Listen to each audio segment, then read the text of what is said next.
Hi guys, so I wanted to go over our first set of notes under Polynomials unit. So if you go to Schoology, open up your Unit 7 Polynomials folder, go to Class Notes, and look at your Polynomial Introduction and Adding and Subtraction Notes.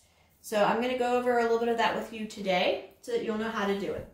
This is pretty easy, it's just an introduction, and it's basically things we've already done.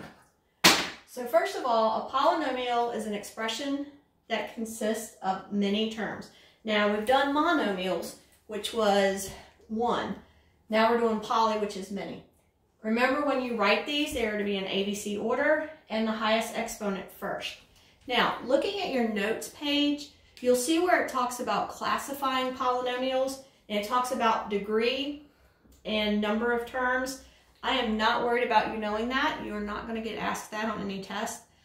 You should know monomial is 1, binomial 2, trinomial 3, and polynomials are 4 or more, but those are terms you should already know. So we are going to skip to the back where we have the adding and subtracting section. Now I've written up the first addition example and the first subtraction example. Now we have combined like terms before, so we're doing the same thing here. The only thing we have to remember is that we're doing ABC order and highest exponent first. So when I go to combine like terms, I'm going to look for that x squared first because it is my highest term. When I'm adding these, it's just combining like terms. So I've got my 2x squared and my negative x squared. Remember, whatever's in front of that is going to go with that number. So we've got a negative 1x and a positive 2x, so that's going to give me a positive x squared. Next, I'm going to go to my x terms. So I've got 11x and negative 5x, which is going to give me a positive 6x. Then I've got my positive 13 and negative 23, which is going to give me a negative 10.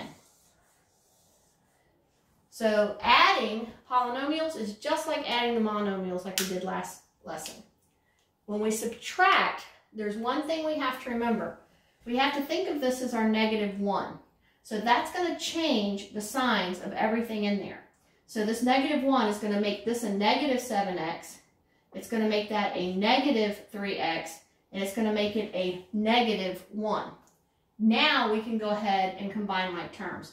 So I've got my 4x squared minus 3x squared, which is going to leave me x squared. I've got a positive 5x and a negative 7x, which is going to leave me a negative 2x. And then I've got this negative 1 sitting over here. So when I combine those like terms now, this is my answer. We've done that before. We've done it with the monomials. All we're doing is just adding more numbers at this point.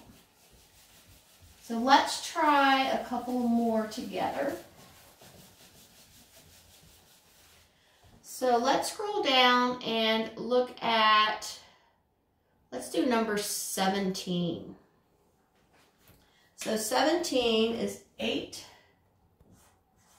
minus p squared plus 5p plus p squared minus 15 minus 4p. Okay, again, we are going to start with our p squared because we always start with the highest exponent. So I have a negative p squared and a positive p squared. So what happens to my p squared? It's going to cancel each other out. So I'm not even going to bring a p squared down. We do not need to write 0p squared. We just don't write it down at all. Now I've got a positive 5p and a negative 4p, which leaves me with 1p. Remember, we do not have to write the 1 there. Then I've got this 8, which is positive, and this 15, which is negative. So that's going to leave me with a negative 7. So that's the answer to that one. Let's scroll down and do a subtraction one. Let's look at number 19. So number 19, x squared plus 17x. minus 3x squared plus 5x.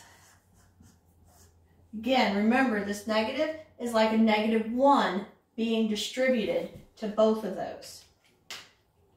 So we got to remember this one's going to end up being negative, this one's going to end up being negative. So I've got x squared minus 3x squared. So 1 minus 3 is going to give me a negative 2x squared. I've got 17x minus 5x, so I'm going to end up with a 12x. All right, let's do one more together. I want to go down and look at number 26. And the reason I'm looking at this one is because of the wording. Notice it says subtract 2w squared, it's got that set, and then it says from. Remember, when something is from, that from has to go first. So we have w to the third power plus 6w squared minus 2 minus 2w squared minus 5w plus 10. All right, again, we have to remember we are subtracting, so that's distributing that -1. That's going to make that a negative. It's going to make this one a positive, and it's going to make this one a negative. So again, we're just going to combine like terms. Notice I don't have another one that's got that third. So I am just going to bring that down. So I've got w to the third. Now I'm going to go to my squares. So I've got 6w squared minus 2w squared. So that's plus 4w squared. Here I don't have a w, but I do have a w here. So I'm going to need to bring that one down. And then I've got a -2 and a -10. So that's going to be my answer there. Now, if you look under your homework folder, you will find your Unit 7 Homework 1. It's got some problems that you can practice on and to get proficient at doing this. I'm also putting up the answer keys to the homework. So once you've tried the homework, you can look at the answer key to make sure you've gotten your answers correct. I will be talking to you soon. Bye.